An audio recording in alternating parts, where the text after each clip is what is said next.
Ooh, just checking out my girlfriend's figure. Amazing figure. No, you pervs. I'm talking about graphs on velocity. What are you working on, Ellen, actually? Fluidization velocity. Fluidization velocity. And you had and you just have this great figure that you were just showing me. Fantastic. It's delta P versus superficial velocity. There, delta P. Well, you heard it, folks. Anyway, get your minds out of the gutter, all right? Really, I'm looking at her amazing figures. Okay. Now, just coming off, let me turn this down a little bit. Actually, really just coming off of, wow. I had a crazy trip where I ended up going to Chicago, mainly actually to Indiana for some work. And I mean, it just took my whole week. I felt when I finally got back, I got back Thursday. I left last weekend. It was kind of like an emergency trip, or not an emergency, but it came out of nowhere. And I got back Thursday and it just drained. Here's a funny thing about me. I know you're like, wow, well, I mean, this guy gets behind the microphone, just lets it ride, goes to conferences and talks it up and all that.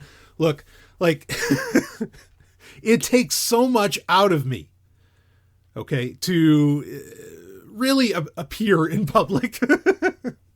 I'm a natural introvert, and so I have to recharge my batteries. And I was spending these past few days, like 10 hours in an entire room. I mean, in other areas, but an entire room, a meeting room with people, a conference room with people, and you're just talking to them, presenting to them, blah, blah, blah. And oh man, I mean, I was just so drained.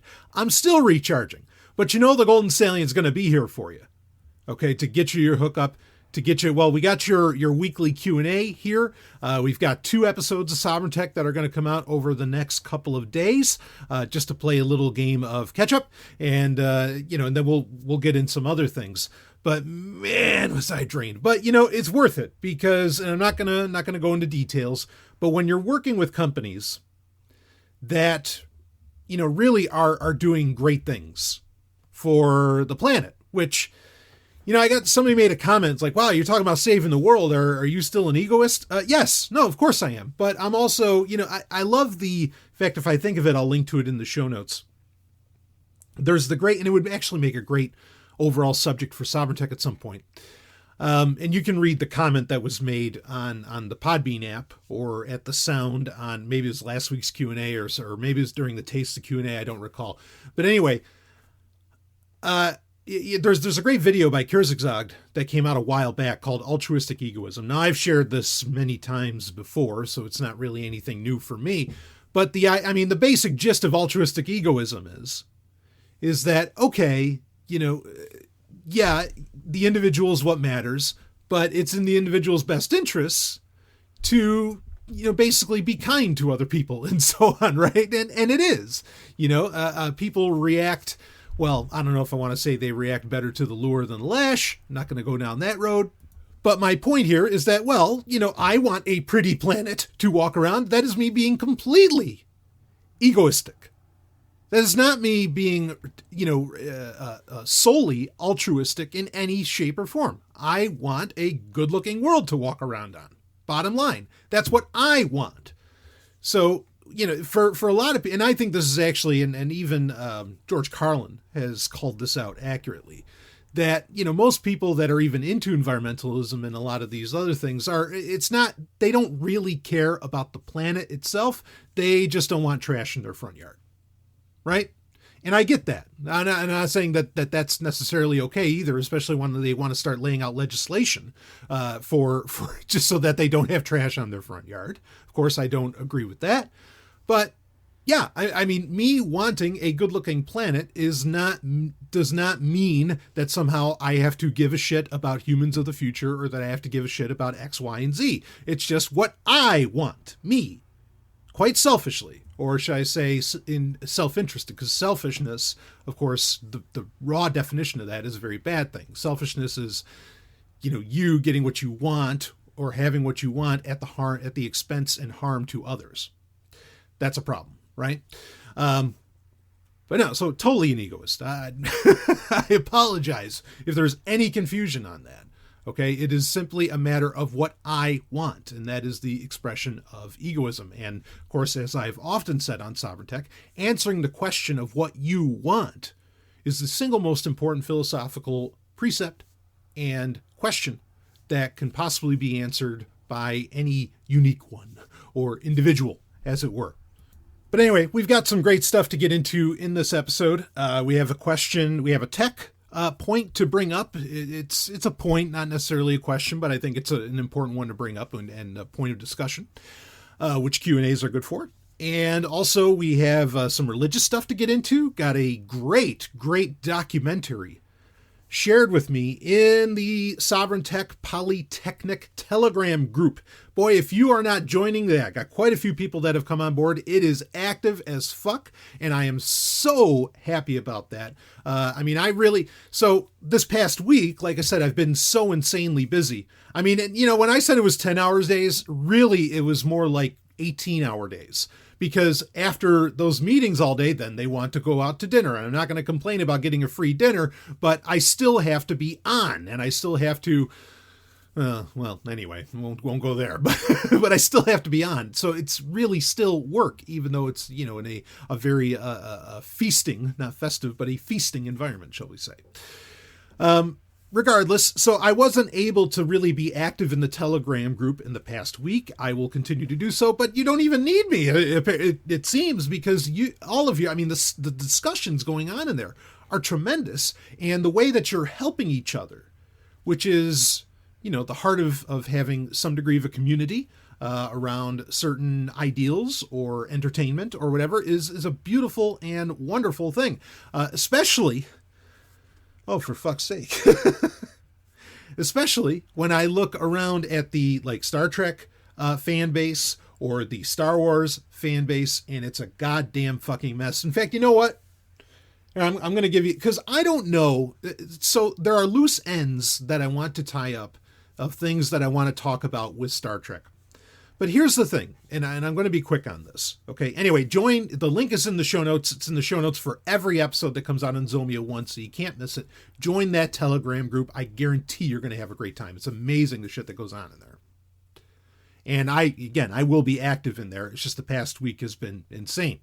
But I want to talk about Star Trek for a second. So real quick, Picard, we're 3 episodes deep with Picard. The show is fine. I like it fine. Ellen's been enjoying it. Ellen, wouldn't you say you've been enjoying Picard? Yeah. Oh, hell yeah. Yeah. Hell yeah. Yeah, exactly. So, it's must-see TV on Thursday nights, no doubt about that. So no problem there. But,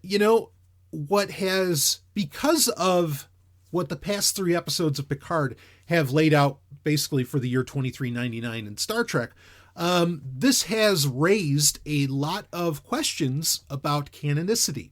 What is canon in Star Trek? Basically what's canon still from stuff that in years previous was considered canon. Now, we've kind of talked about this in past Q&As, and I'm really not going to spend a ton of time on this. There is just a point and a recommendation I want to make to you. Okay. And I'm not sure when I'm going to get to the next Sovereign Trek again. There's loose ends I want to tie up, but I don't know that, based upon what I'm about to tell you, I don't know how much point there is to doing a monthly Sovereign Trek. Okay. Basically, so here's the deal. And I talked about this, I think, when I reviewed Picard last. Maybe it was on a Q&A or when I did it on as a Sovereign Tech episode. And that is that you had the 2009 IDW comic called Star Trek Countdown. Now, Countdown was meant to be, and it was very good, and it was a very, very big selling comic. It was very successful because it was well done.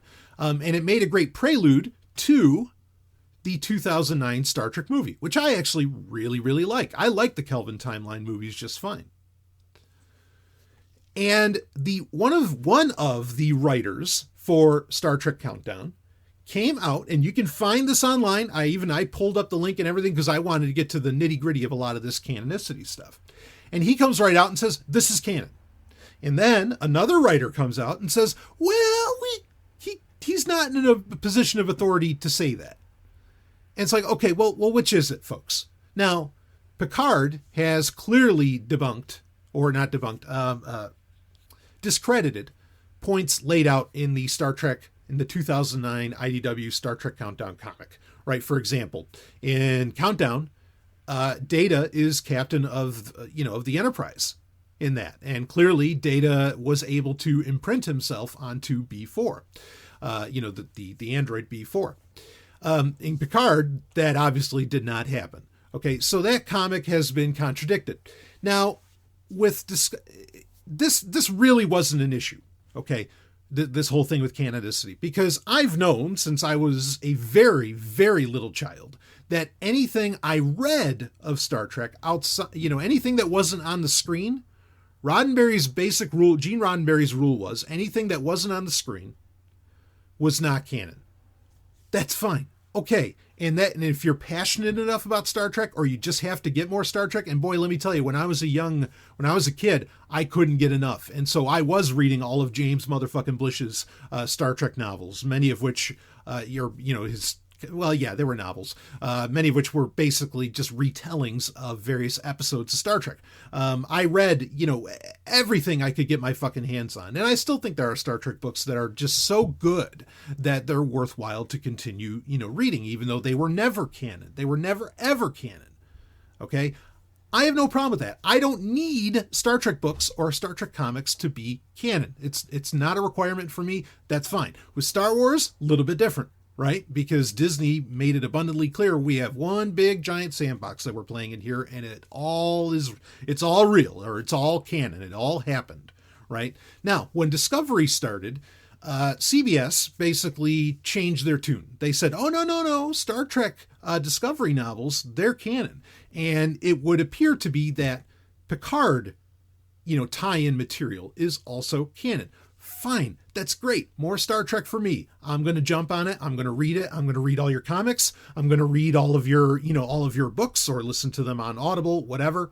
But then you had a guy come out of the Discovery writers room who basically said, and you had two comments. The first comment was that, well, it's canon until it's not. Basically, yeah, the stuff is canon, but if a writer ever really needs to debunk it, or to not debunk it, to contradict it, then whatever gets put on the screen is primary.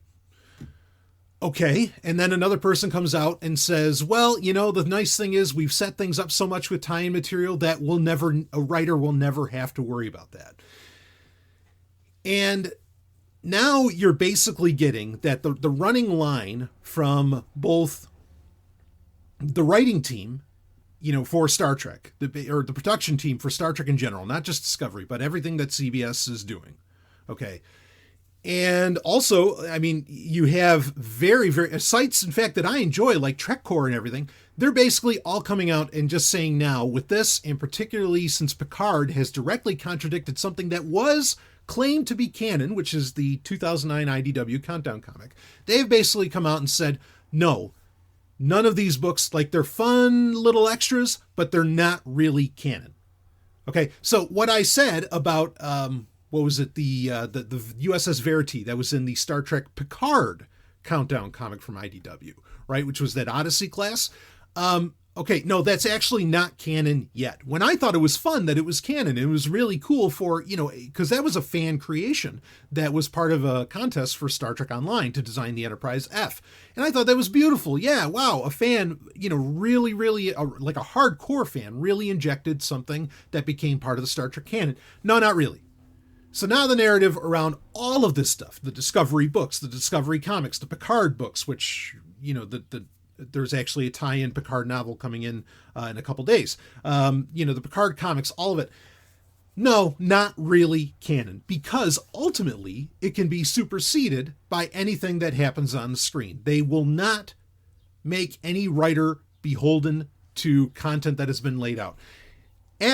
So that's point one in why what I want to share with you and what I want to recommend to you and suggest to you. That's point one as to why the novels and the comics, even though they're Discovery or Picard, guess what? They're pointless.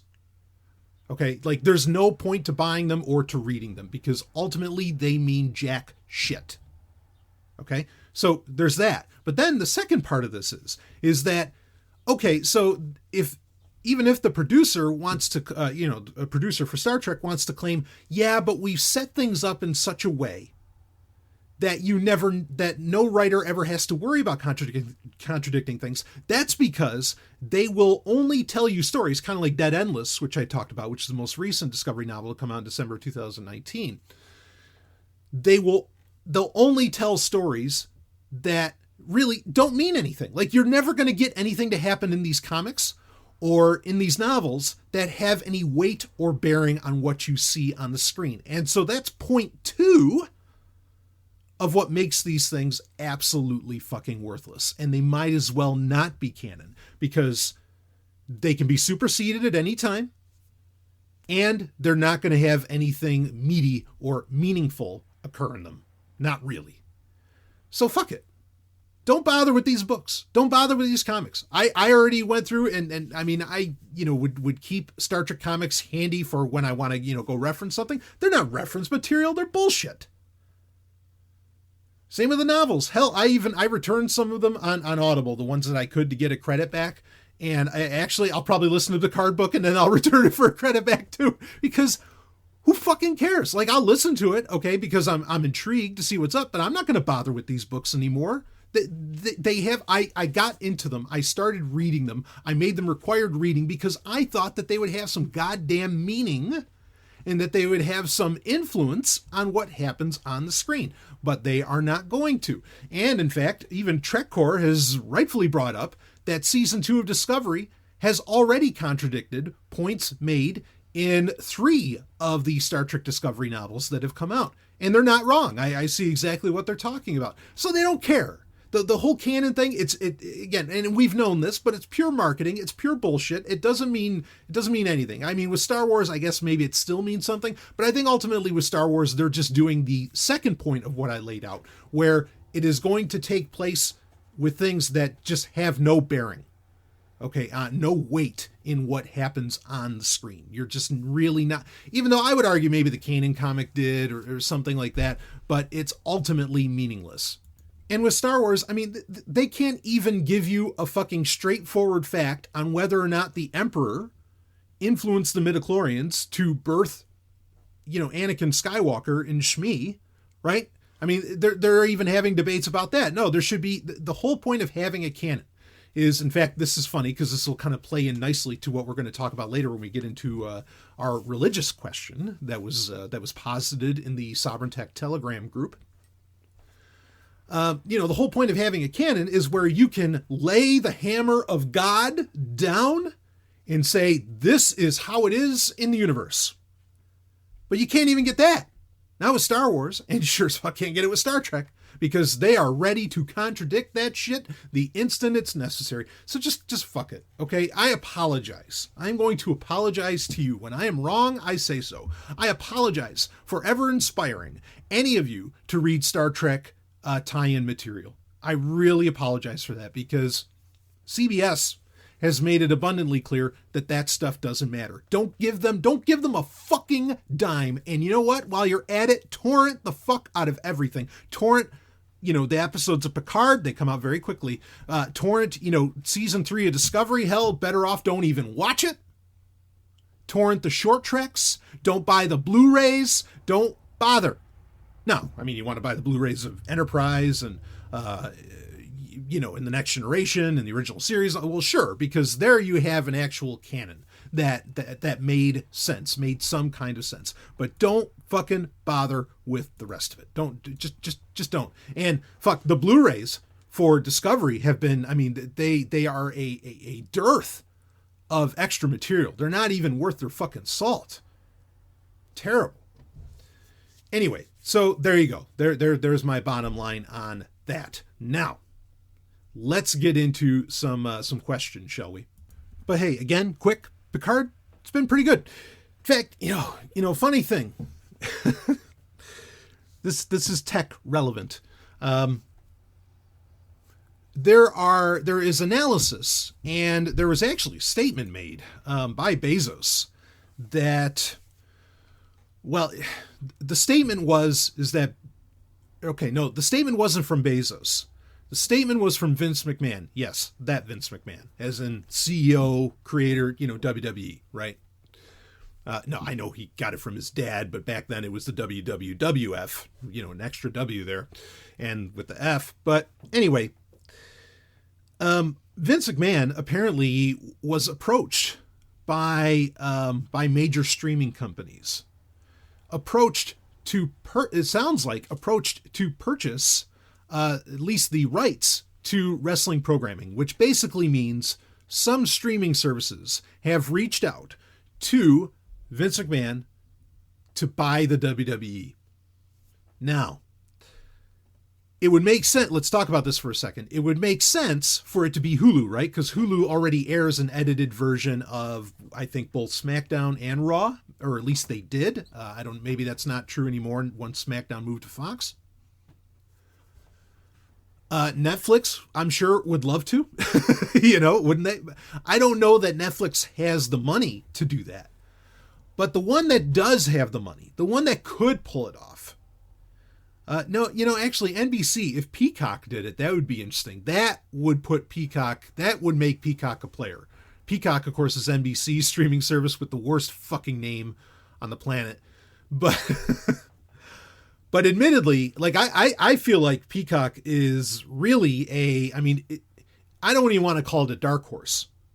Because that's saying that, you don't see it coming, but it's going to be great. No, this does not have enough going for it, I think, to have legs. CBS All Access only has legs because of Star Trek, right? And even that, like we were just discussing, really should be falling away. They have Picard, really. They don't even have Star Trek. Okay.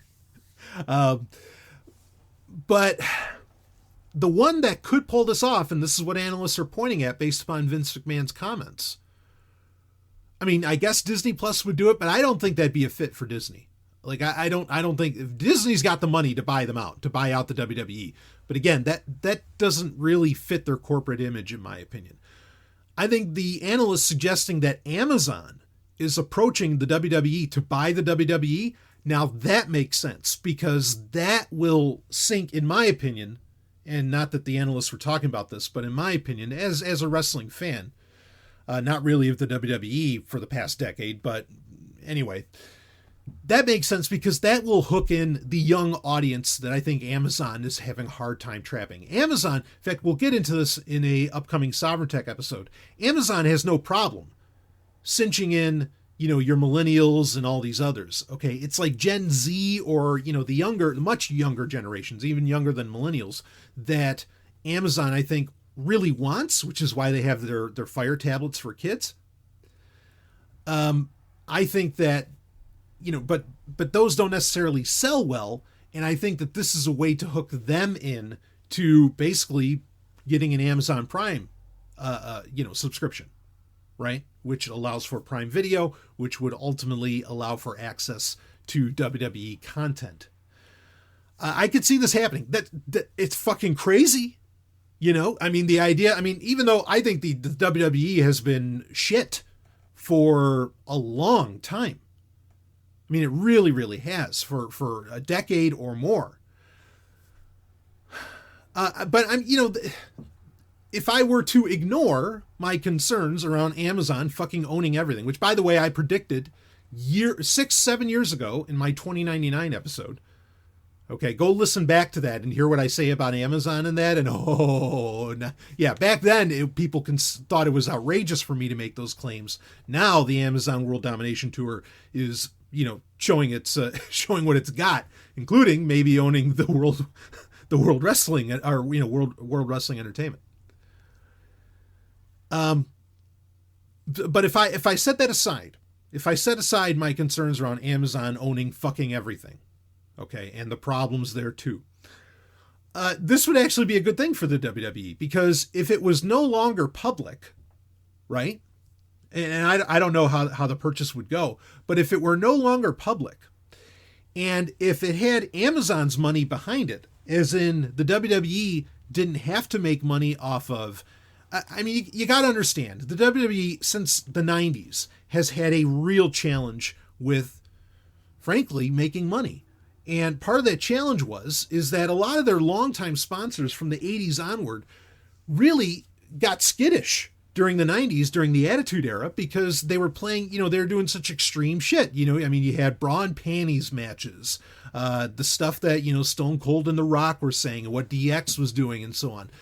They were losing sponsors right and left. In fact, for a while, they got kicked off of USA because the USA network couldn't handle it anymore, right? And remember, they went off to TNN, or what would later become Spike, and, they had to go elsewhere because it was so controversial. If they had Amazon's money behind it, and the WWE was really only something to just hook more people into an Amazon Prime subscription, maybe the WWE could get controversial and extreme again, which I would be, again, not worrying about what this means as far as Amazon's power within, the infrastructure we exist in today. I would see it as only a good thing if it happened.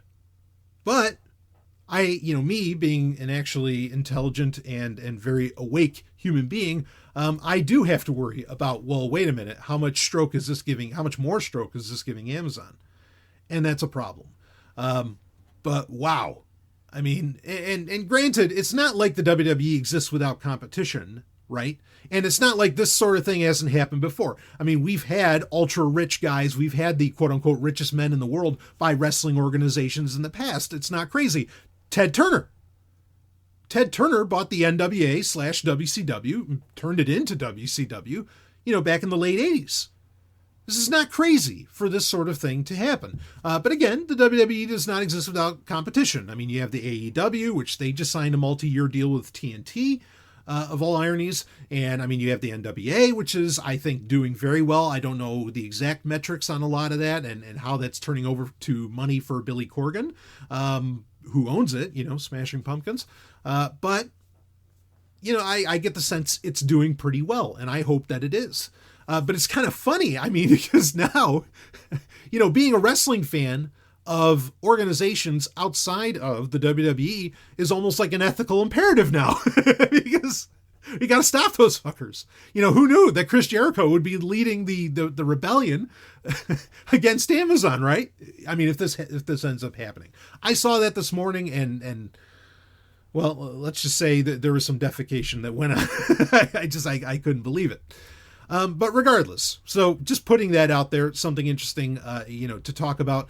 Let's get into what was actually emailed to me. I thought this was really, really interesting, coming from a dynamite Sovereign Tech listener, longtime supporter, and I appreciate it. I'm going to read it here. Brian, I just had the below exchange with my wife, who is not usually very concerned about online privacy. And there are, Stallion breaking in, there are pictures that lay out some of this, and we'll dig into some of this, but we should read about it. This was enough to creep her out.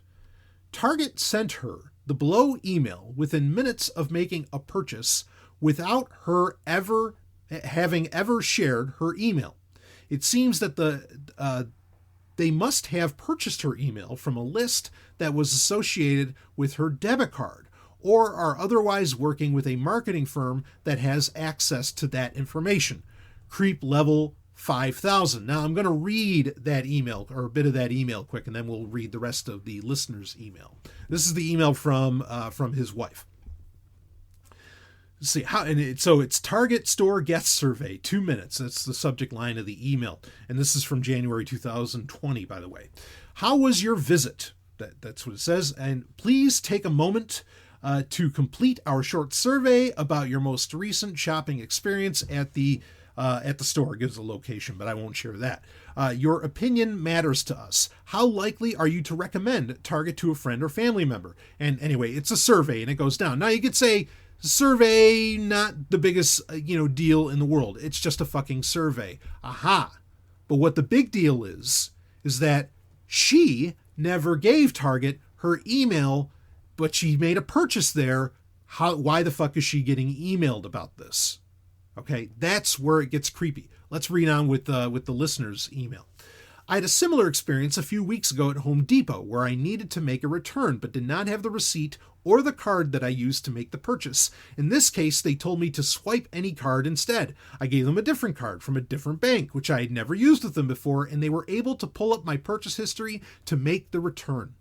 In this case, it was obvious that they were using identifiers on the mag strip of the card as a proxy ID to pull up some customer profile that included past purchase. I know that using cash is nothing new when it comes to maintaining privacy, but it is easy to forget how that act is just as or more important than other things like not having an echo at home. I think that we will both be switching to cash from now on, at least at big box stores where their point of sale systems, POS systems, is linked to their payment processor. I thought it was also a good example of the blurred distinction between online and meat space privacy. Ave Satanis, right on. So, it's funny. I just looked to my right and I'm holding in my hand a money clip. In fact, this is a money clip that has my symbol on it. What is my symbol? No, not the Sovereign Tech symbol, but the symbol of the Galactic Empire from Star Wars. It's something I think I got from ThinkGeek many years ago. Of course, you had to get it from ThinkGeek many years ago because now ThinkGeek isn't ThinkGeek anymore. The brand exists out there, but the website as you remember it and the store as you remember it no longer exists. EB bought it out years ago, right? Or not EB. I keep calling it EB. GameStop bought them out years ago, but now GameStop is basically, and originally they were still letting ThinkGeek run as an independent organization more or less, but now they've just folded it in and there is no real ThinkGeek.com anymore. At least last time I checked, and that was a few months ago, because I was trying to repurchase actually something else that has my symbol on it. So anyway, I'm holding this money clip because, and the reason I have this money clip is for the very reason that this brilliant emailer with the right answer brought up. So, and I love this, and sometimes I ask myself, it's like, well, I don't get as many questions as I used to. And you know why I think I don't get as many questions as I used to into Sovereign Tech? That's because the people that have been listening enough, I think a lot of you already had the answers, and so you didn't have to ask me questions in the first place, because you're clearly highly intelligent people. No doubts. But the other part is that I think after you listen to Sovereign Tech enough, you actually, you still listen to me because maybe I'm funny, or you enjoy what I'm talking about, or you're catching up on news or whatever, and that's fine. But you don't need Sovereign Tech to tell you what to make of things anymore, right? Your cynicism has gone into turbo drive. Okay. It's gone into overdrive. You have the, I don't want to call it the Sovereign Tech mindset because I wouldn't be so presumptuous, but for lack of a better way of phrasing it, you have the Sovereign Tech mindset now. You have the privacy mindset, the galactic mindset, etc. And I think that's why actually a lot of the questions have kind of, why they've sort of fizzled out a bit, shall we say, because I used to get tons of them. But now you guys, gals, and Z's, you get it. You get it. You know what to do, right? And the perfect response to this, both the Home Depot situation and the Target situation. How did they end up getting access to your email? Yep, you're probably right. Either it's through some kind of marketing company, or because Target bought out an email list from another company, or Target acquired some kind of online store that maybe you gave your email to before that you used that same card for in the past, and now Target knows to email you there, or at the very least they'll give it a shot to update their own databases or whatever. This is why we talk about the other solution here besides going to cash. Okay, and look, folks, yeah, it'd be awesome if people accepted Bitcoin. It's not there yet. Okay, it's not. Not saying Bitcoin isn't the solution. Of course, it's a solution to so many things. All right, and I'm fully supportive, but it's not there yet. So cash, that's a thing. But the other part of this is account minimalism, right? That we talk about all the time. We talk about software minimalism, app minimalism, which are the same, but account minimalism. Have as few accounts as possible. You think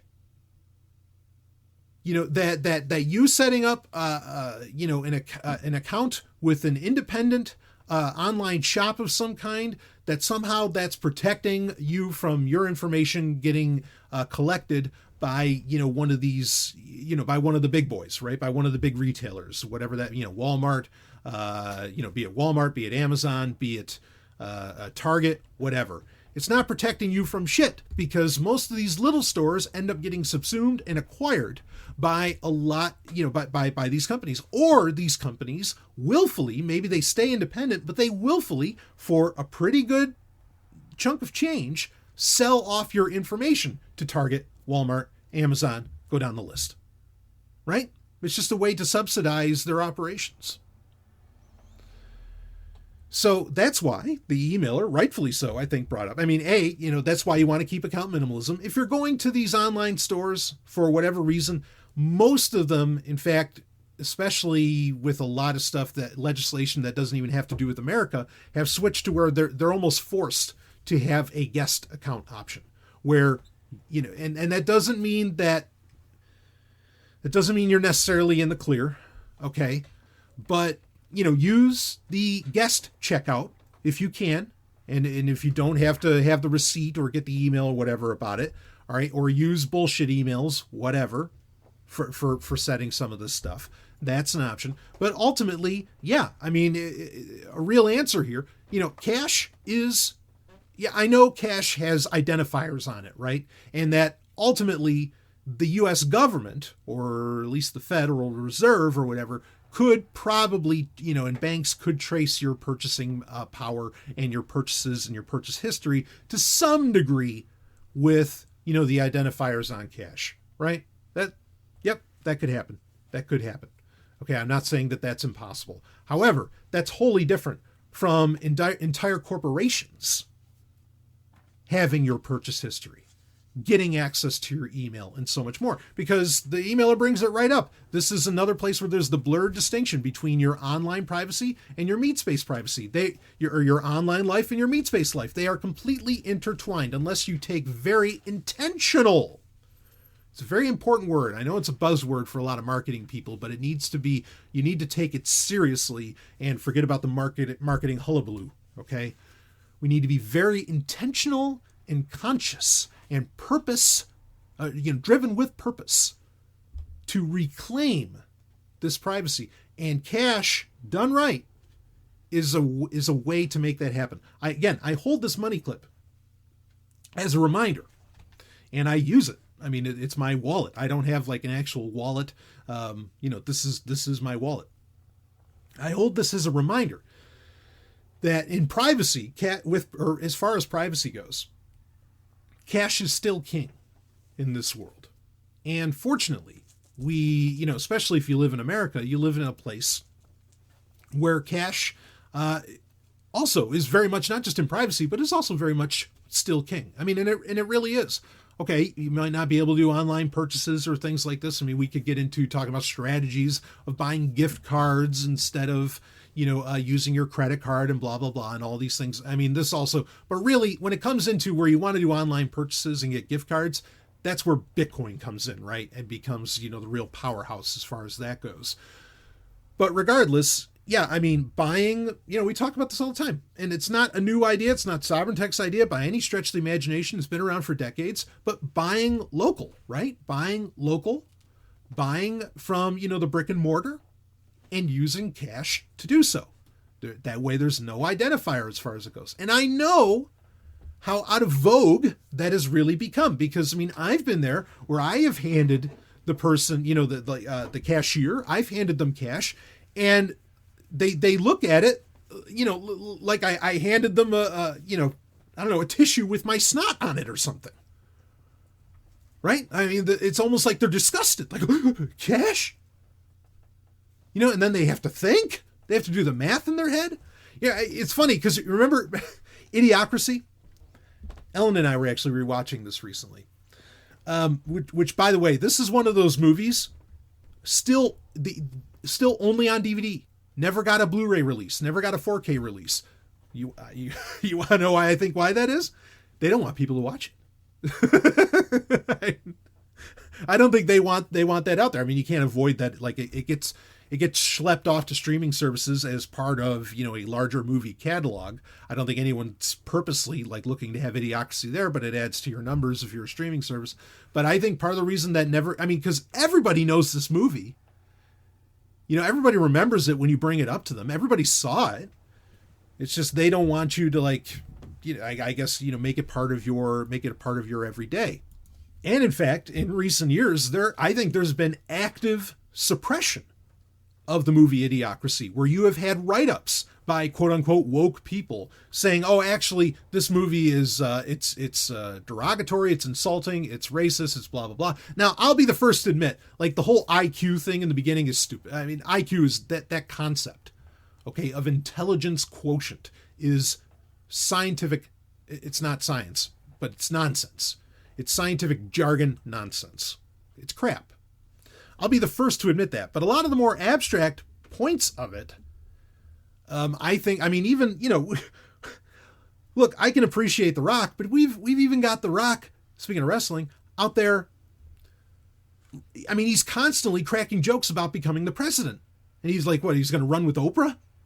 I mean, he just said that like in the past week, and there were even jokes about it previous to that. Look, I like The Rock fine. He has no and I'm an anarchist. I don't want anybody in office, but he has no qualifications to be a fucking president. None. If you are to take the position seriously, which who the hell does, but you get my point. Trump doesn't take it seriously. That's for damn sure. No qualifications whatsoever. But it's so funny because in Idiocracy, Terry Crews' character, the president, his first name's Dwayne. Just like The Rock. But anyway, I bring up Idiocracy because, well, I think everybody should rewatch it and pay the fuck attention. But in that, you have where everybody's got, the tattoo on their wrist, not to get any kind of Mark of the Beast kind of stuff, which, well, that'll be a nice segue into what we're going to talk about next. But you have where, there is still cash in the future, but it's clearly something that is designed. It's seedy in the future, right? It's only used for, buying sex workers and whatever else. But like when you're at the hospital, if you don't have the tattoo, like the guy literally freaks out, and they don't know how to count change. In fact, the guy who's even handing over cash clearly doesn't even know how to spend it in the movie. He doesn't keep track of it. They can't do math and blah, blah, blah. It raises the point, and it's already happening today, where people don't know how to handle purchasing power without a machine, without a computer to do the business, right? Like even something as simple as a credit card reader or Apple Pay, Samsung Pay, Google Pay, whatever the fuck. Yeah, using cash. Yeah, shit. Should be a badge of endearment, but it's not. But it is a solution to this. It really, really is. And I think we would do well, as a sign, as a, kind of a little unconscious symbol of being privacy advocates. Let's bring back the money clip. Make it sexy. I think that's a fine and dandy thing. So great email to send in. I really appreciate that. Now, we need to get into this is kind of a review, but really it's the person specifically shared it in the Sovereign Tech Telegram group saying, Stallion, I'd love to hear what you think about this. What are your thoughts about this? Have you talked about it before, etc.? And so I want to break into it. The documentary is linked to in the show notes, and it's titled Caesar's Messiah, the Roman Conspiracy to Invent Jesus. Now, this is based off of, so the person asked me, in the group, like, have you heard about this? And I was like, yeah, I've mentioned offhand, like I'll say one sentence at certain points whenever we're talking about Jesus or religion or whatever. That, I'll say, did Jesus really exist? It's like, well, do you believe that, that there's some, Roman conspiracy or that Julius Caesar created him basically, even though in this case it wouldn't actually be Julius Caesar, but you think that Caesar invented the whole concept to pacify the Jews and pacify Romans, blah, blah, blah. So like I've said it offhand in that way, but I got that idea from a book that came out I think about 15 years ago now, by Joseph Atwill called Caesar's Messiah, which is the same name as the documentary. And in fact, Joseph Atwill is in it, and he does a hell of a job. To talk about the documentary quickly, as documentary in the abstract, as in its production, blah, blah, blah. I mean, I don't know when this was made. You can tell this is not a professional documentary, as in this is not something that would have been on the History Channel, even though the History Channel doesn't play documentaries anymore either. Woo! They should just call it the Entertainment Channel or something. But it's like it's the WWE version of history, isn't it? But anyway, Joseph Atwill is in this, does a great job. The information laid out, and there are other people in the documentary.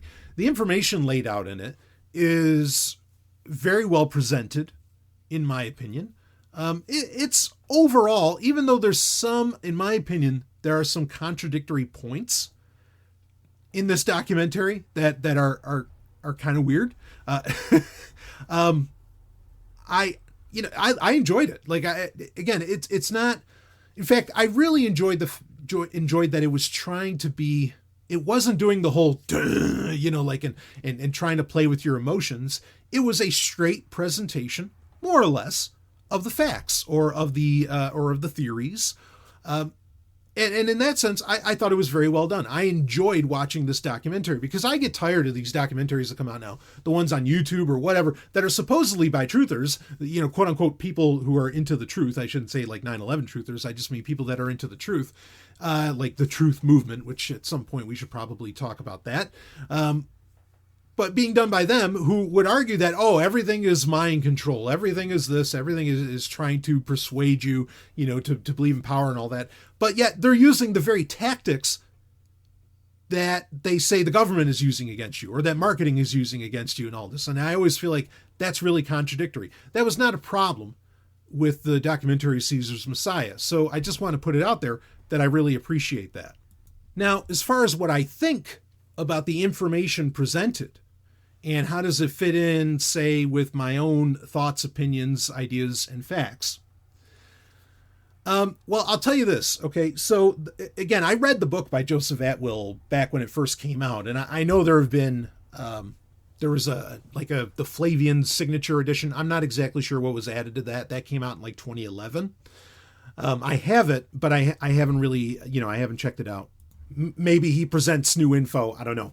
But anyway, the basic gist here is, the basic theory is that the Flavian family of Roman emperors, which before that were the Julio-Claudians, right? Which would, Julius Caesar and onward,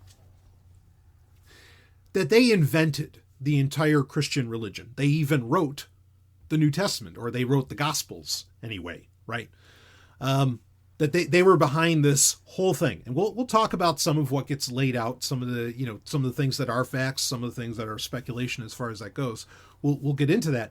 But they did so to pacify the Roman people, also directly to create a anti-Semitic work.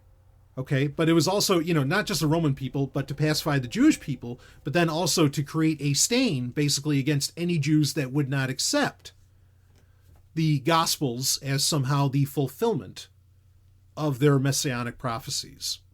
Okay, so this was all to pacify.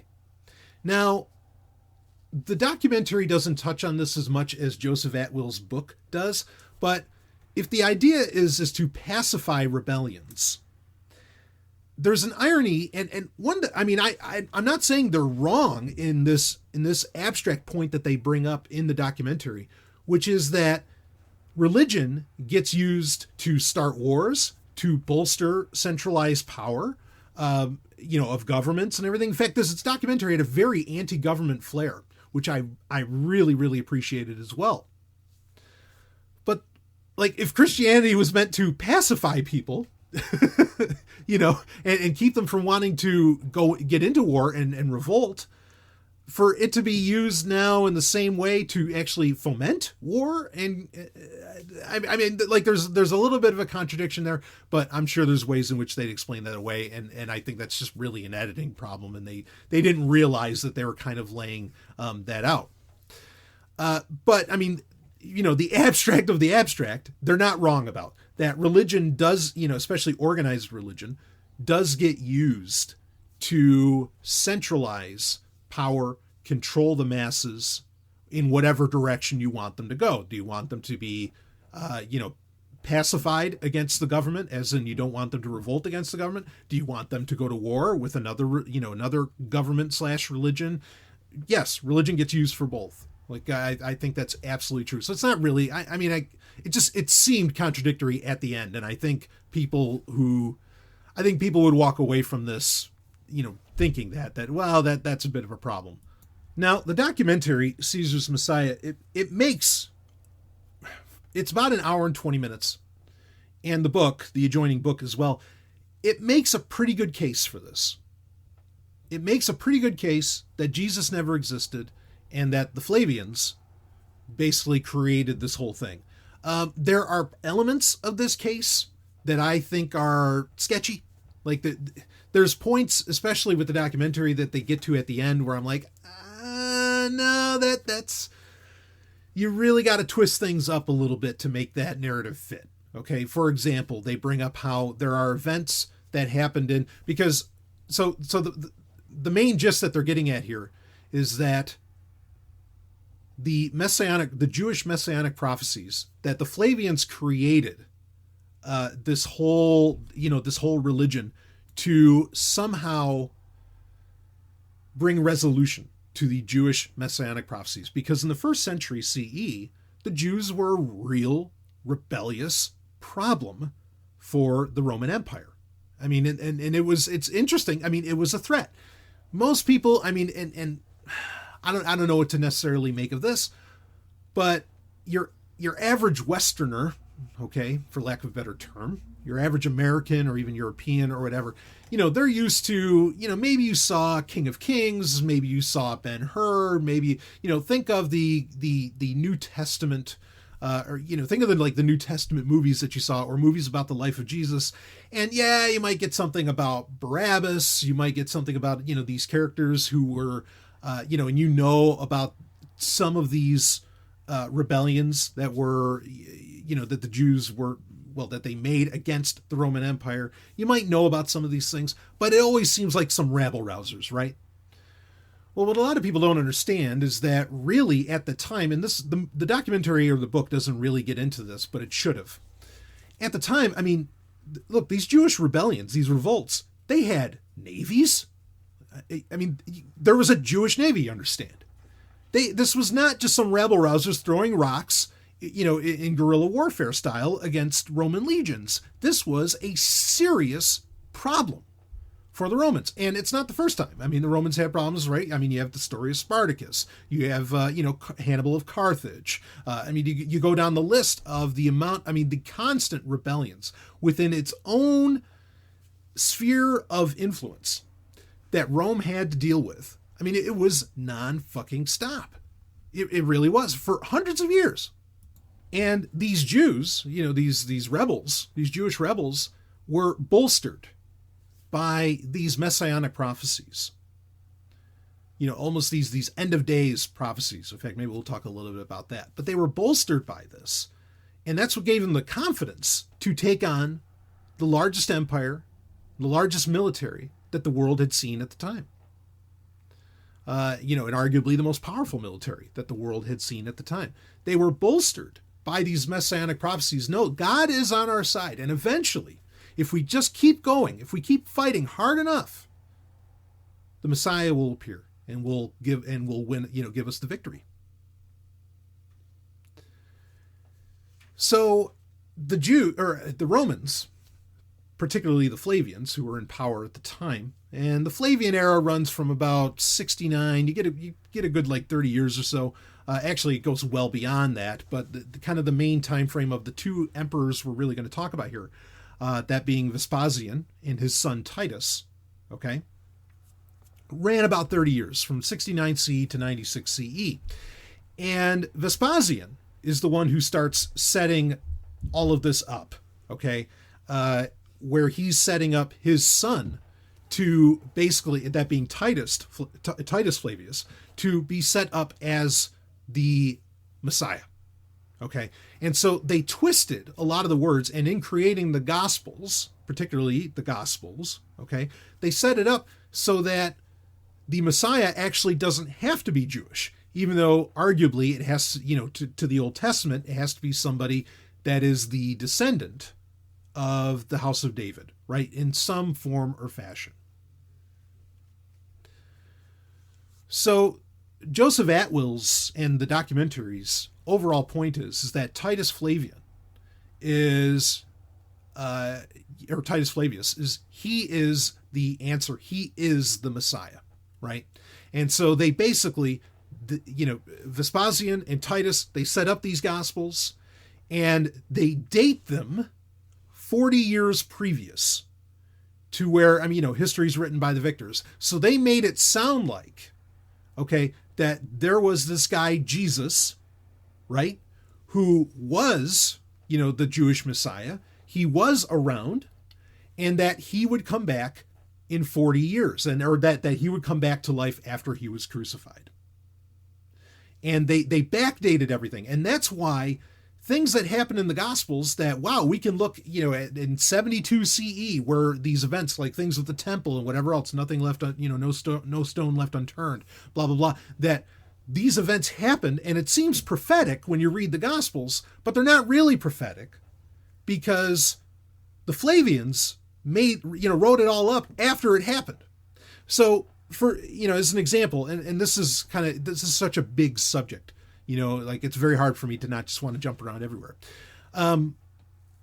Traditionally, Christians believe that the Gospels or the New Testament, I should say, the New Testament was more or less fully compiled by 92 CE. That would be when John, as in that John, okay, like the one that also wrote Gospel, was putting everything together, and that's when he had his vision about the book of Revelation and everything, and he wrote that down. And so the traditional idea is that the New Testament canon was put together, compiled, fully written in 92 CE. Now, you would run into, a couple, 200-300 years later, where you would get the canonized version of the New Testament that would be decided upon by the church fathers. But traditionally, and especially, more Protestant groups and everything, they see the gospel as all of that stuff being finally done and written in 92 CE.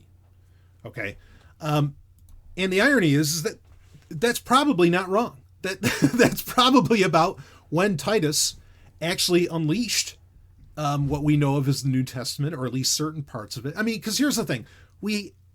While there's some debate of who Paul was originally before he became an apostle, was he Saul? There's whole books that go into that. Or was he always Paul? Whatever. Okay. Paul is one of the characters in the New Testament that we're very confident actually existed. Okay. He is someone that, because he had commentary, or had correspondence, I should say, with other Romans of his day, Romans that we also happen to have the works of. But the rest of the apostles, Peter and so on, yeah, maybe not. They might not have existed. This no pun intended there. There's so much information to get into, with this. So this whole theory, admittedly, it crosses a lot of T's, dots a lot of I's. Like it makes a lot of sense when you put a lot of this stuff together. For example, again, with that dating of 92 CE, it is well known that about 75% or so, maybe more, of the book of Revelation is really copying and pasting from the Old Testament. Nobody, even the staunchest of Protestants that think that, oh yes, actually the book of Revelation was written in 92 CE or whatever, nobody really argues against that. And it's apparent. You can't help but notice it. Okay. An interesting idea is that a character who I've talked about many times, Flavius Josephus, okay, or otherwise just known as Josephus, who was a Jew that got welcomed into the Flavian family, again, who supposedly created this entire Christ conspiracy or religious conspiracy. He wrote Antiquities of the Jews. I mean, this is a guy, a very learned scholar of Jewish history and clearly of Torah. Okay. So you get this guy, the Flavians welcome in this guy who is you could argue, a Jew of Jews who really knows his shit. And in fact, also it gets interesting because there's a historical argument that Josephus was really a disciple of John the Baptist.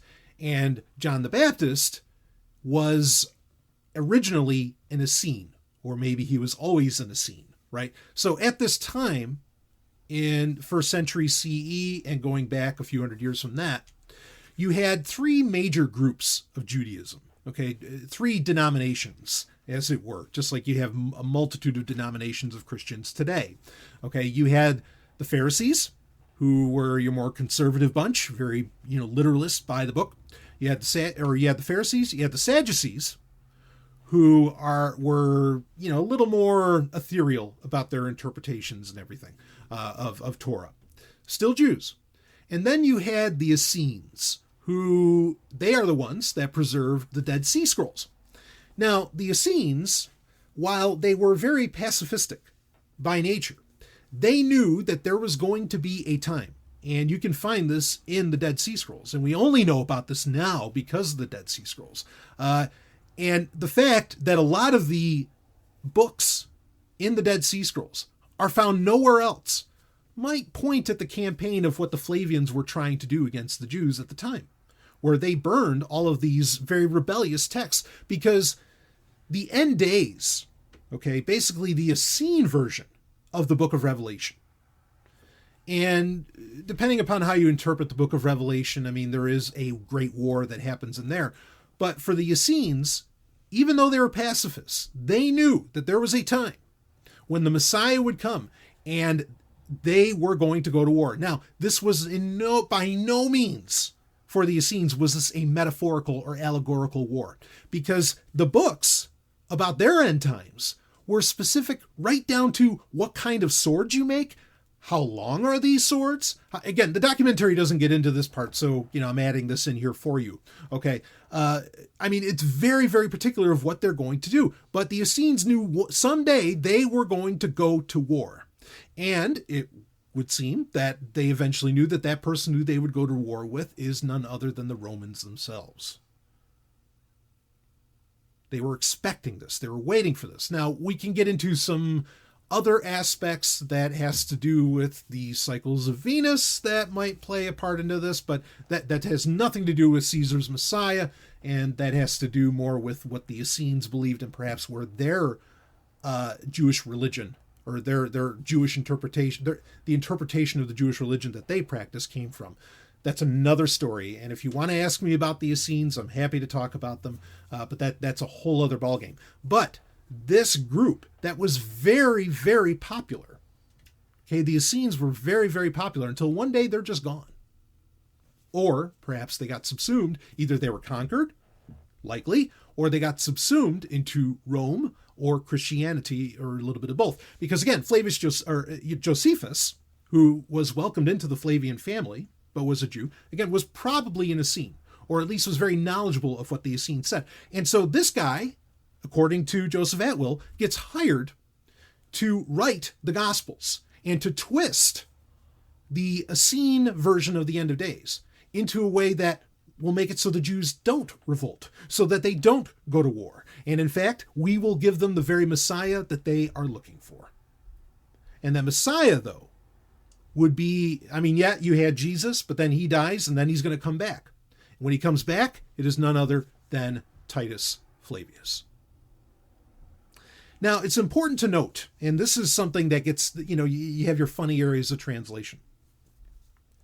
The New Testament, especially in the book of Matthew, even in the book of Acts, and so on, constantly, directly translated from the Greek, constantly uses the word generation.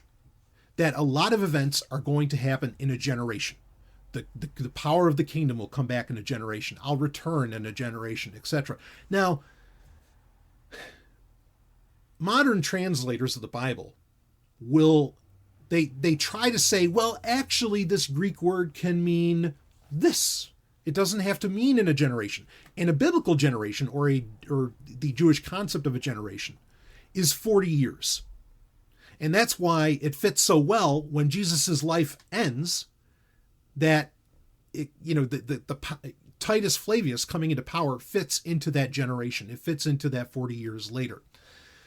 Of course, what happens is the Jews won't bow down to Titus Flavius. And so Titus has to do the business. And he has to start slaughtering Jews and trying to end these revolts, and he goes whole hog on the matter. In fact, I would dare argue that the Roman campaign against the Jewish rebels at the time is what actually weakened Rome to such a level that allowed future revolts, or when the Visigoths come over the hill, to finally win, even though that would take, centuries. But it was enough of a demoralizing factor in Rome that it started bringing Rome down from, its one-time greatness. And I mean, and it was such a problem for so long that eventually you get to another Flavian 300 years later, that being Constantine, as in Constantine the Great, who basically just has to say, okay, we can't really quash these Jews. They won't bow down before our statues. They won't take the imperial cult seriously and recognize Caesars as deities. So we are just going to have to we're going to have to make Christianity the legal religion, and the only legal religion. Now, I think there's other aspects, and again, a lot of it has to do with not worshiping on the Sabbath and so on. But there's a lot more behind it. But the idea that it wasn't working, and they basically had to sign Christianity into law to finally get its way. Yeah, that's what happened.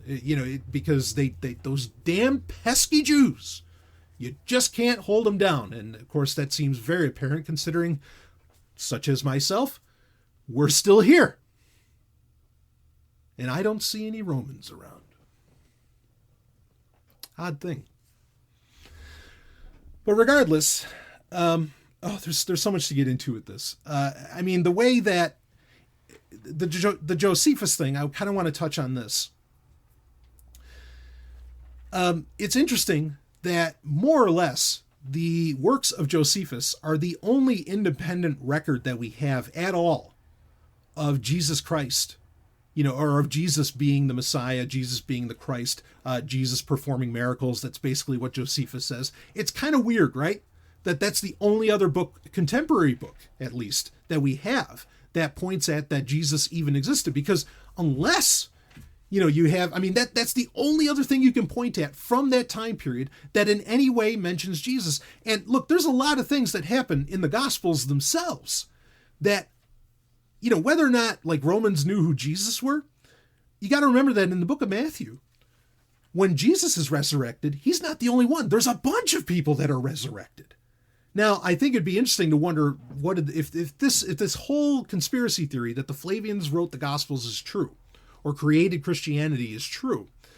Why did they bother to put that part in, that other people would end up getting resurrected? Is it just to fulfill some aspects of, like, say, what's in the book of Ezekiel or in the book of Isaiah? Maybe. Or were they wanting other characters that they could present as deities, not just Titus Flavius as Christ, or as the resurrection of Jesus, that he is Jesus returned, that he is the Messiah?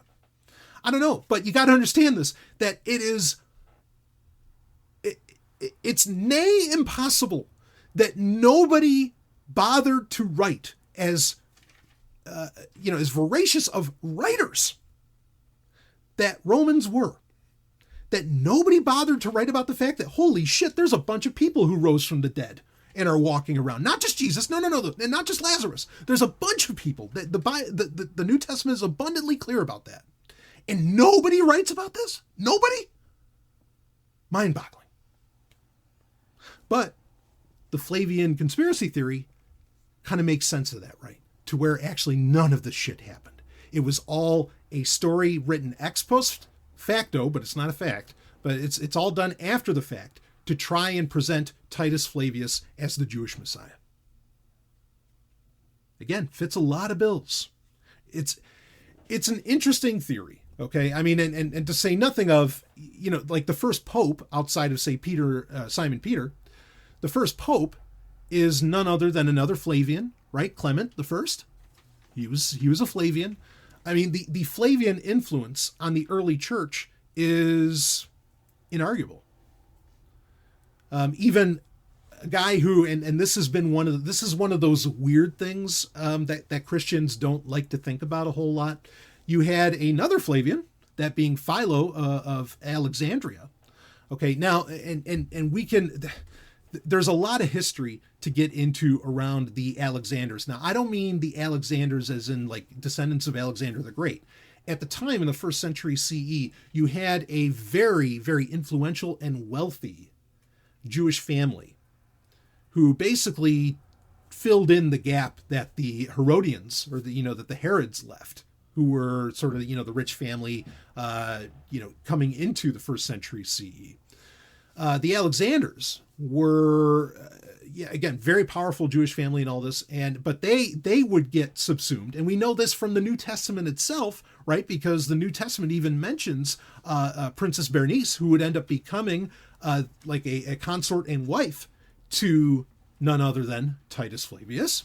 Amazing that she gets mentioned in the New Testament. That's kind of weird. But anyway, the Alexanders, very, very, very wealthy family. But you have a guy within that family, who, again, that family gets subsumed into the Flavians, just like Josephus did, that being Philo of Alexandria. You know him?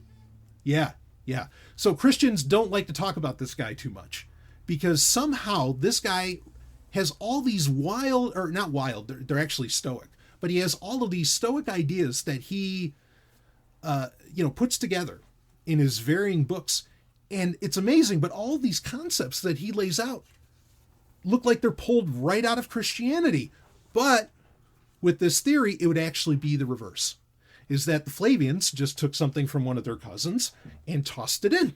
They're like, oh, well, we like what Philo's writing. Titus is saying, we like what Philo's writing. Hey, Josephus, could you put in what Philo was writing about? Because I think this is all really great. Because the Flavians were very famous Stoics. Of course, Stoicism itself is a system of control, much like religion, that governments use to basically cajole people into thinking, okay, no, you need to deal with pain, you need to deal with suffering, and, just think, the future is going to be better, don't worry, just keep going, keep dealing with it, instead of actually caring about your intrinsic passions, right? Which is what hedonists, ethical hedonists, which is what most hedonists historically were, not the term hedonism today, would practice, would say that, no, you don't have to put up with how things are today. You go out there and you do what makes you fucking happy with a vengeance.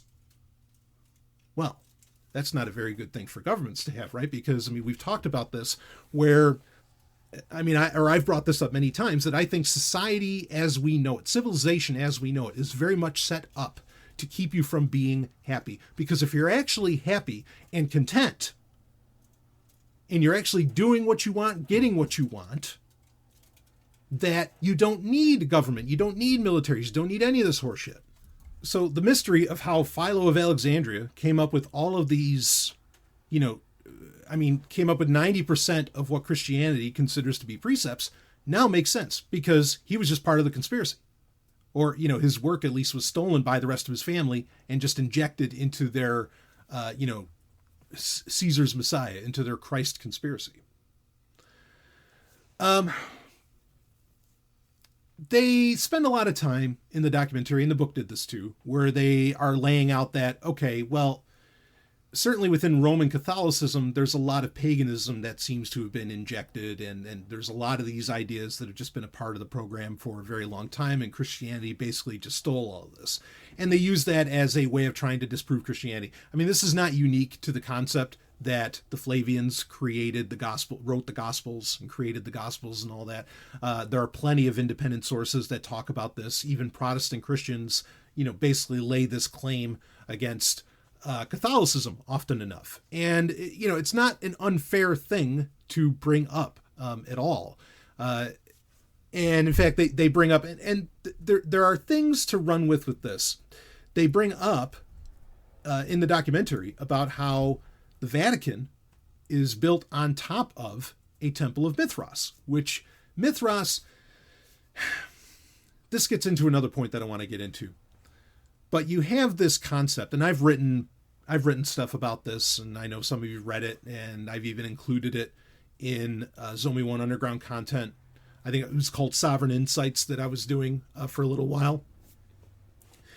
And you basically have this character throughout history, this mythical character that I don't just call, mythologists call it this. Anyway, it's called the Resurrectrix. Okay.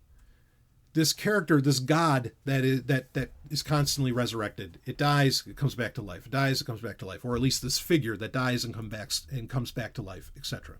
Mithras is one of those characters. Clearly, Jesus is one of those characters. There have been others. Horus, Adonis. There have been many. The Resurrectrix, even Isis. The Resurrectrix, or Ishtar, takes a lot of different forms throughout history. It is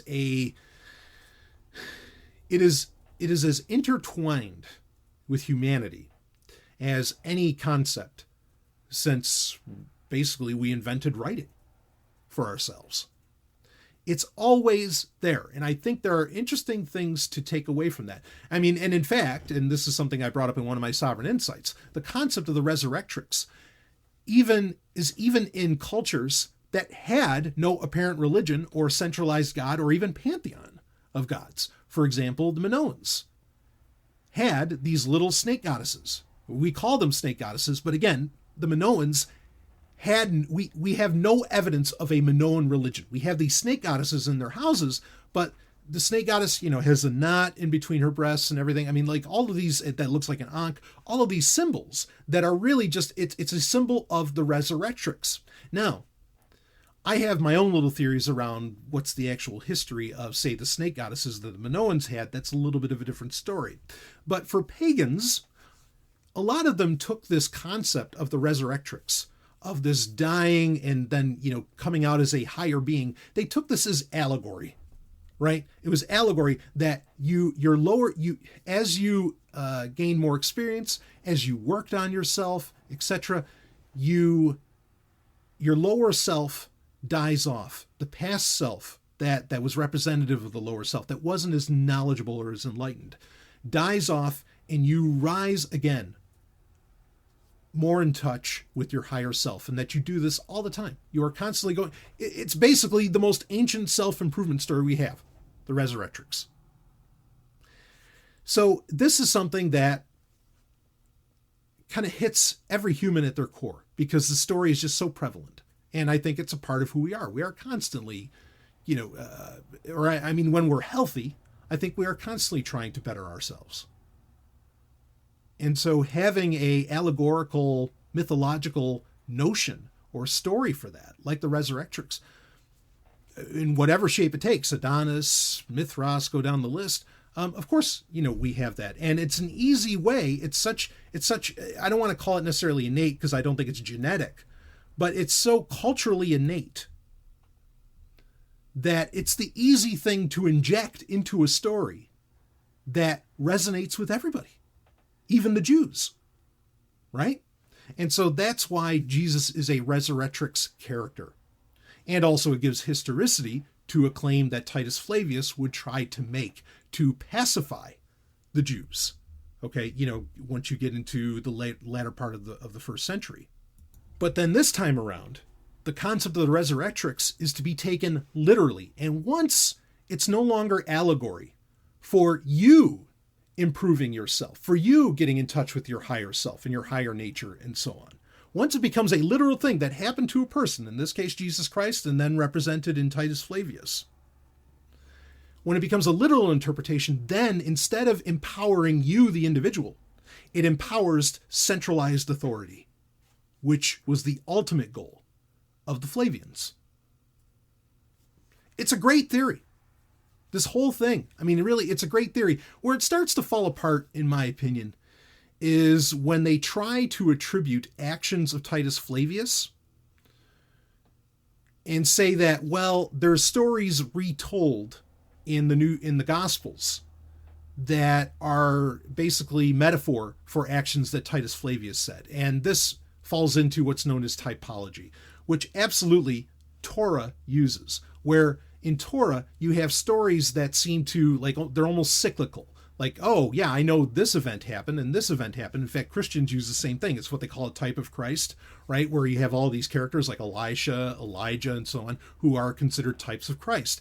Now, with studying Torah, this idea of typology, which, I mean, is a brilliant move, because it's something nobody really uses this anymore today, but you're supposed to read the Bible comparatively, meaning that you compare every story to other stories. And I mean, Torah even instructs you to do this, and arguably the New Testament as well, because it repeats some of the lines from the Old Testament about that. And when you do that, it gives you that sense of history, right, for the average person. But of course, if you're, if you're a rabbi, or if you're a Jewish priest or an Israelite priest or something, when you experience these things, it's really pointing at you. This gets into Kabbalah, and I just don't have the time to go into that right now. But using typology is a way of, shall we say, putting the words, the letters, the very characters, as in, the typographic characters, putting them in the right order, because maybe they're out of order. But we're not going to talk about that. That's besides the point of what we're working on here, okay? The New Testament uses typology. It creates stereotypes that play off of the Old Testament, okay? And that's why Christ seems, wow, he's a lot like Elijah at this point, or he's a lot like Moses at this point. And they tried to use that for typology to fit into the narrative of Titus. Well, okay, Titus didn't necessarily send 20,000 pigs into the sea when he takes on the demon legion, right? But he did slaughter such and so many Jews and just off them instantly. And the idea that, and this is where I have a little bit of problem with the theory that Joseph Atwell's laying out, is that when he starts to say that there are actions that Titus took that get laid out in metaphor as things that Christ did 40 years previous, that's where things get sketchy for me. That's where the theory kind of falls apart. But I don't think the theory needs any of that, right?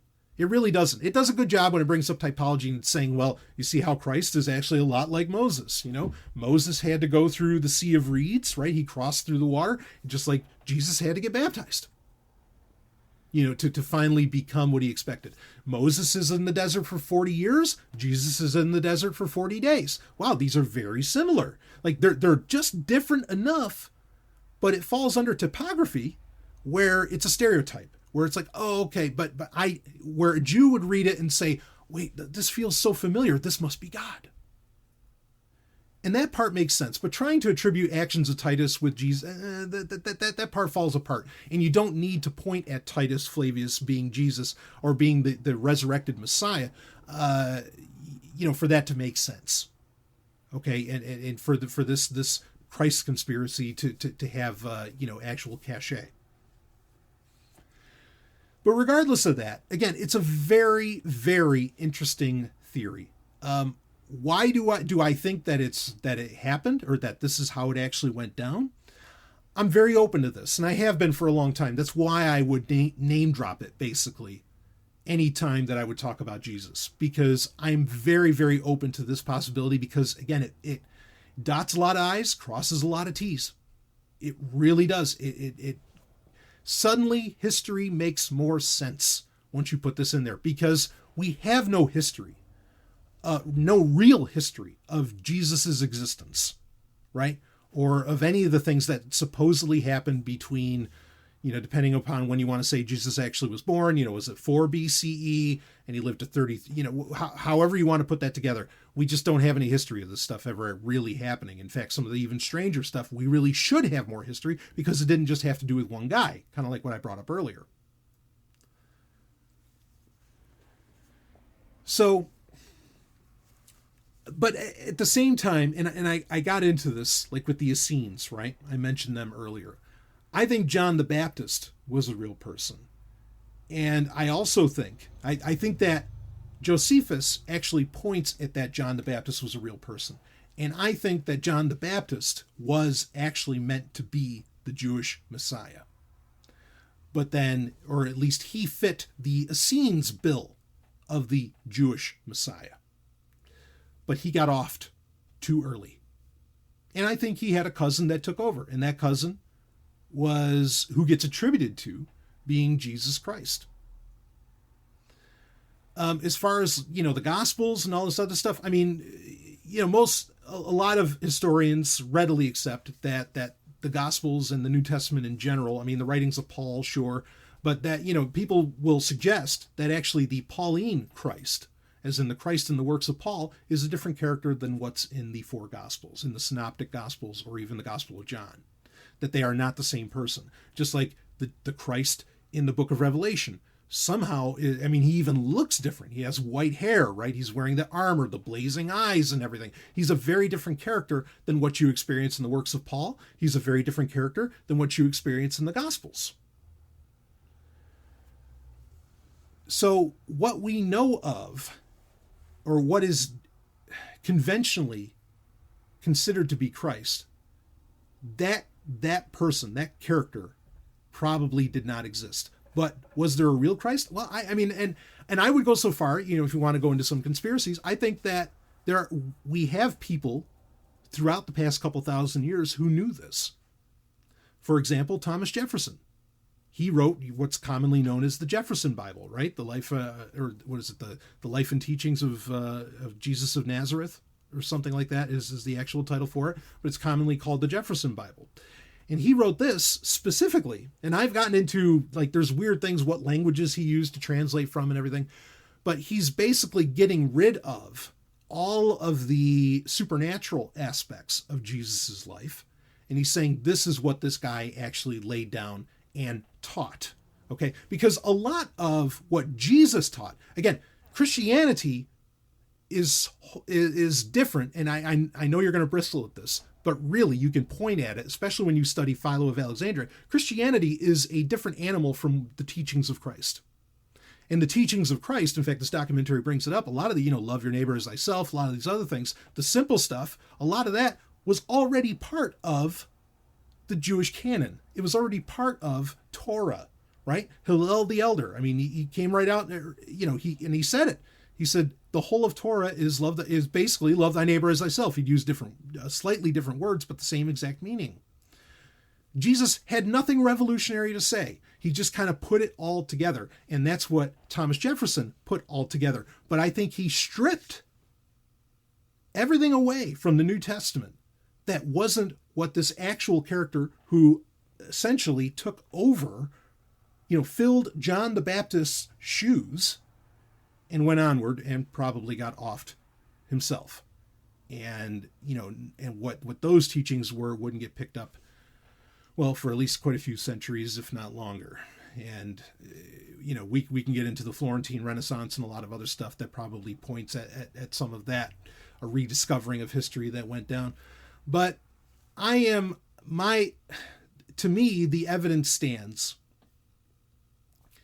is that the Essenes were looking for a Messiah. They had messianic texts. We have them now. And they were really looking for a Messiah. And that Messiah did exist.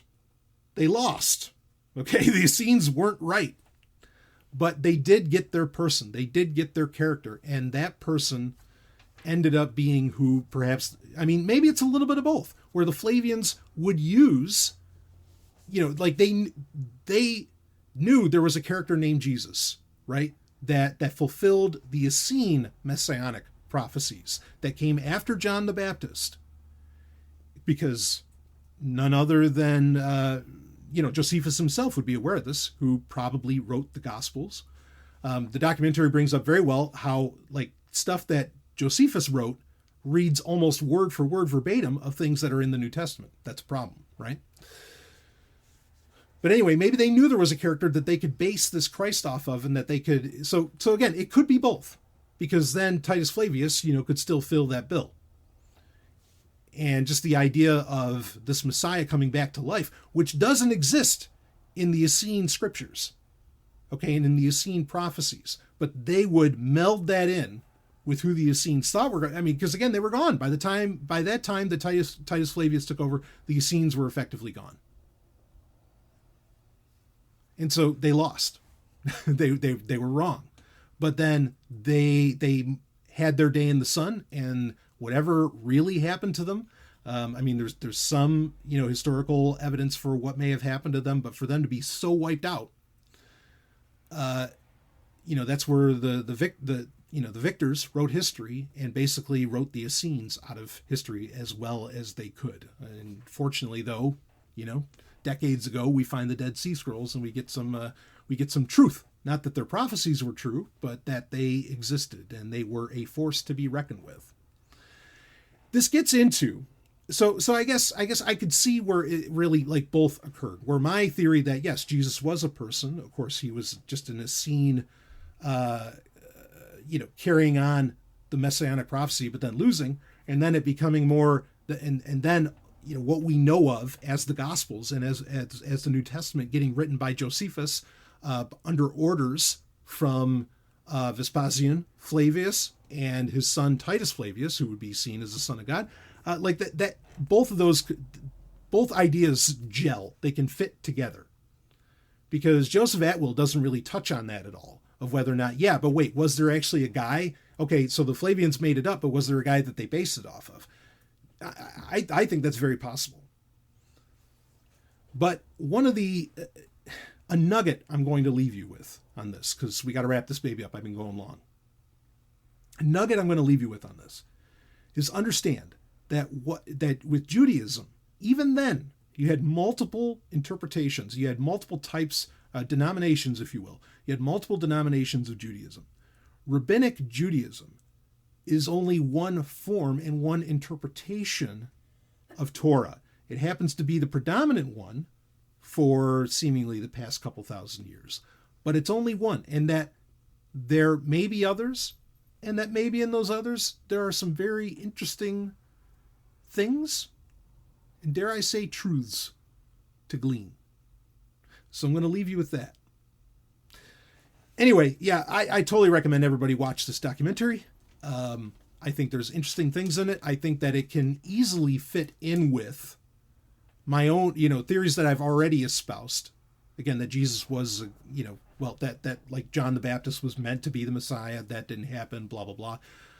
We're not even getting into the Sabbateans. I mean, there's so many interesting things to get into with Jewish messianism. Is that a word that we could get into? But I'm very, very open to this, and it doesn't contradict anything that I already believe. So, or that fits my own interpretation and facts of history. So there you have that. Check it out. Caesar's Messiah. Read the book if you want. It's available out there. Again, you might want to read the Flavius signature edition. I don't know if it's added anything. I'm probably going to reread that soon because I do think this is really interesting. But let's end this baby off. We got to get you an album of the week in. Okay, so let's get in this album of the week. And this is one, I had a lot of fun listening to this. It's a new album. I think it's like their 5th album, which I haven't listened to any of their previous stuff, and I need to resolve that in pretty short order. But the band, it's a metal band, kind of more of a power metal band called Amberian Dawn. Amberian Dawn as in amber. And it has a female lead vocals, and she's got some great pipes. Their new album is called Looking for You. Just came out like a week ago in 2020.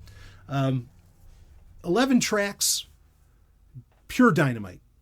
The production level is a little lower, and so it makes some of the synth and other things that add into the metal, it makes it sound a little cheap, but it sounds like it comes right out of the 80s. Like there is synth in it. It's a nice background synth. It's simple, but I don't know. I when I was listening to this, I mean, I was working out at the gym. In fact, I was doing leg day, and it put a smile on my face from ear to ear because a lot of the songs are about love and just very wonderful things. There's a couple times where it goes dark, but overall, it's a very, it's a very upbeat listen. And I got to tell you, it takes something special to put a smile on my face when I'm leg pressing 600 to 700 pounds. Okay, you got to have some kind of magic if you are making me smile during that. But I'll tell you, this Amberian Dawn album, Looking for You, it did that. So what else can you say about it? It's great. I loved it. I thought, I feel like they are the antithesis of Powerwolf. And I love Powerwolf. but they're the antithesis of that. They're the opposite end of the spectrum, where, you know, Power Wolf is all about the darkness, Amberian Dawn is very much about the light, and I like that. I mean, I like a good mixture. I love my darkness, you know that. But this was a nice change of pace, and I really dug it. I can't believe that they're like 4 or 5 albums deep. I can't wait to go back and listen to their earlier stuff. But this album is a great showing.